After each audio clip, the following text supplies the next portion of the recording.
My name is Emily McQueen, and I am the lead security engineer at Brivo.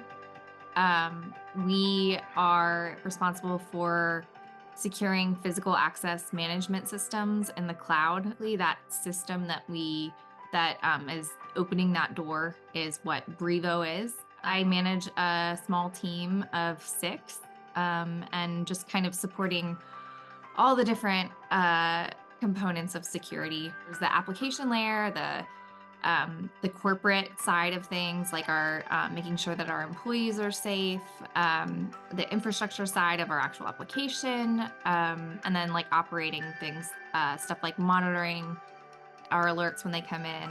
When I was in high school, I had absolutely no interest in tech. It felt like something that was just for really smart kids. But then I went to college and I had a big chip on my shoulder. One of my good friends told me that I wasn't smart enough to get into the finance program. And so I had this chip on my shoulder and I was like, I am. And so I basically did it out of spite. Graduated and was looking for a finance job right around 2008, which was a while ago. But during that time, there was this big financial crisis. A friend of mine suggested that I go with a consulting company that did kind of finance and kind of IT. So I went with Accenture, which is like an IT consulting practice. And I kept seeing all of these people that had like technical roles, and they had so much value and they were so smart, and everyone, like, when they were giving, insight, people listened to them, and I was just like, that is 100% what I want to be. I want to actually be taken seriously.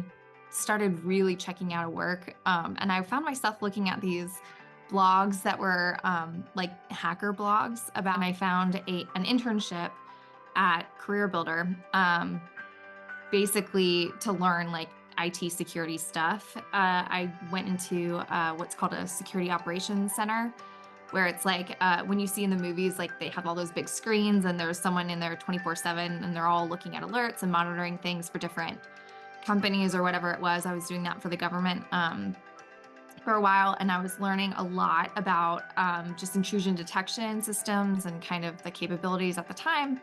I think there's a couple things to it. One is that it is so vast. Like, you can say IT security to someone and they might be thinking intrusion detection, and then maybe someone else is thinking vulnerability management or penetration testing or risk and compliance. Like, it's so many things, and so it's impossible for any one person to be really, really good at all of those.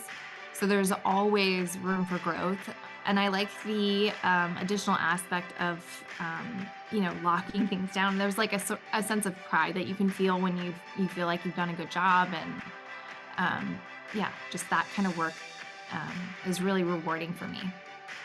Every job that I've had has had just a little bit more leadership, a little bit more, jazz to the title. So to not assume that, I always assumed everyone else was farther along or more qualified or more deserving of being where I was.